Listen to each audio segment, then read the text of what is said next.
Hello Leo, Sun, Moon, Rising, and Venus signs. Kamusta kayo? Sana po ay nasa mabuti kayong kalagayan.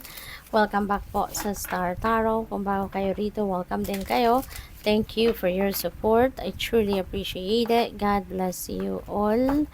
Leo, tingnan natin kung ano mga messages ninyo for the week.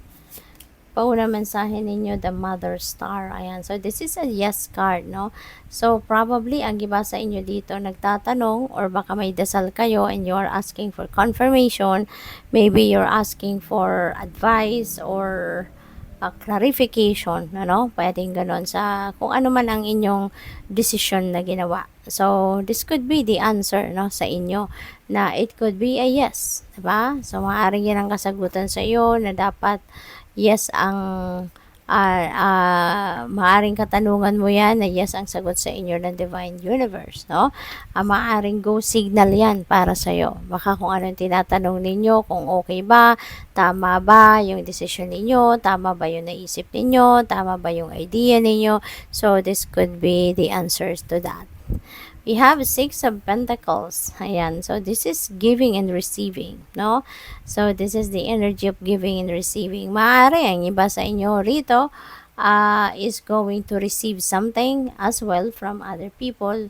Baka merong magbibigay, merong magdo-donate, merong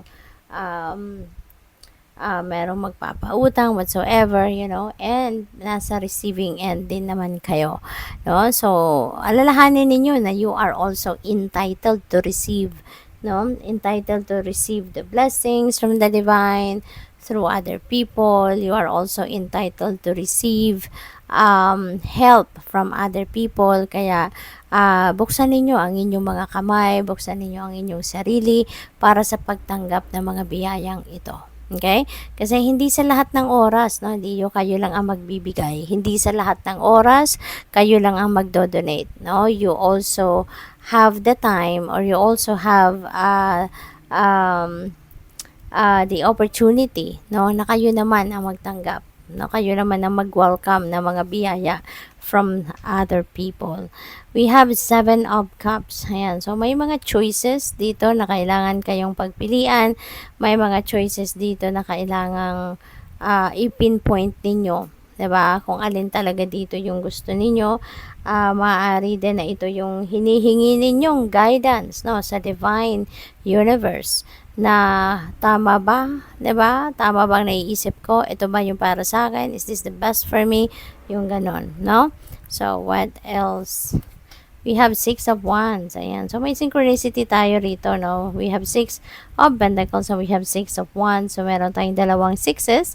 So, I suggest po, paki-google po ninyo kung anong ibig sabihin ng number 66. Marami pa po kayong mababasa dyan ng mga insights, information na dapat ninyong malaman at this time. So, yung 6 of Wands po, this is a victory energy. This is a triumphant and success energy, no? Kaya maganda to kasi magtatagumpay kayo sa kung anumang bagay itong pinagkakaabalahan ninyo. You are going to claim your victory. You are going to claim the success, no? Sa kung ano man ang inyong pinagkakaabalahan, ano mang inyong pinagtatrabahuan or pinagsisikapan, no? So, good luck po sa inyo. Pwedeng ano yan, pwedeng trabaho related, career related, no? Pwedeng negosyo, pwede rin na magiging sikat kayo sa ngayon. Ano? Daming stars, diba? So, maybe you will be on the spotlight. Magiging sikat kayo, magiging famous kayo. We have stars in the sky, limitless possibility. Ayan, so napakaganda ng pagkakataon ito binibigay sa inyo ng universe na nahaharap kayo sa pagkakataon na merong mga posibilidad na mangyayari, iba't ibang klaseng posibilidad ang mangyayari na walang limit, no? Limitless. Parang continuously flowing, kumbaga, kung ano man ang mga possibilities na ito. We have Garden of Venus, Rest and Renewal. Ayan. So, this could be an invitation para sa iyo, no? Na magpahinga din kayo. This is an invitation para sa inyo to renew yourself as well. Give yourself time to rest. Give yourself time to breathe, no?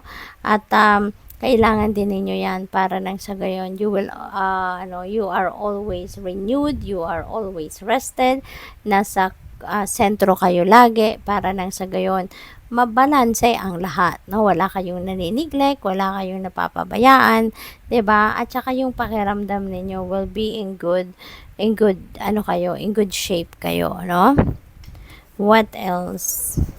We have Fool's Embrace, Transmuting Pain, Leo. So, maaari na meron kayong nararamdaman ditong sama ng loob, no? At maaaring matagal na to na hinaharbor ninyo sa inyong dibdib, maaaring matagal na to na iniinda ninyo, 'di ba?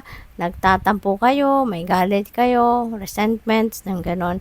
Kaya at nasasaktan kayo. So, maaari sa ngayon, matututo na din kayong maglakas ng loob, no? Para i-transmute yung nararamdaman ninyong pain into something positive na pakiramdam, no? So, maaari din na you are already emotionally matured, kaya you'd be able to do that. So, good luck sa'yo. We have Magician's Sword, confidence in your magic. Okay? So, maybe, ang iba sa inyo rito is going to be, you are going to succeed talaga. You are going to claim your victory dito. At yan ay dahil sa inyong katatagan, dahil yan sa inyong mga talento, mga gifts, mga skills. Maaaring yun ang mga ingredients, no, kung bakit kayo magtatagumpay rito, no, yung tiwala ninyo sa inyong sarili at sa inyong mga capabilities, no, ang talagang papairalin ninyo sa ngayon.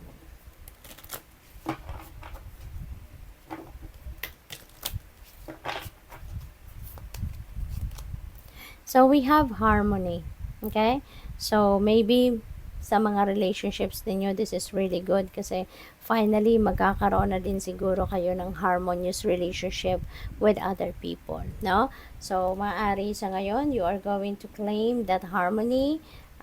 Pwede rin na this is harmony within yourself. Pwede rin na harmony ito with other people. Kung meron siguro kayong hindi pagkakaintindihan with a group of people or with someone, maaring sa ngayon magkaayos na kayo, magkausap na at magkakaroon na din kayo ng harmonious relationship from here on. We have repair, ayan na nga, no? Siguro mare-repair nyo talaga, 'di ba? Yung relasyon ninyo dito sa taong nakagalitin nyo, nakaaway ninyo, at with that, no, maganda kasi ibig sabihin kung mare-repair ninyo, magkakaayos kayo, both of you, no, are expanding your love, your understanding for each other. Kaya, mapapatawad ninyo ang isa't isa, mas maiintindihan nyo na ang kalagayan ng isa't isa, and you are going to live harmoniously from here on. We have communication. No, ito yung magiging kapital din ninyo sa pag-uusap na to, sa reconcile na to, no, sa pagbabati ninyo, pagkakaayos ninyo. It's because, no, sa effective communication skills na gagawin ninyo at saka nung taong kausap ninyo, no. Maaaring matututo na kayo ditong mag-express talaga ng kung ano man ang inyong nararamdaman or kung ano man ang inyong iniisip, no, you would be able to effectively express that. You are going to say it, you're going to put them into words kung ano man ang nararamdaman at iniisip ninyo. Pwede rin na meron ditong hinihintay kayo na correspondence, pwedeng merong hinihintay kayong sulat, tawag, email, text messages, mga ganon.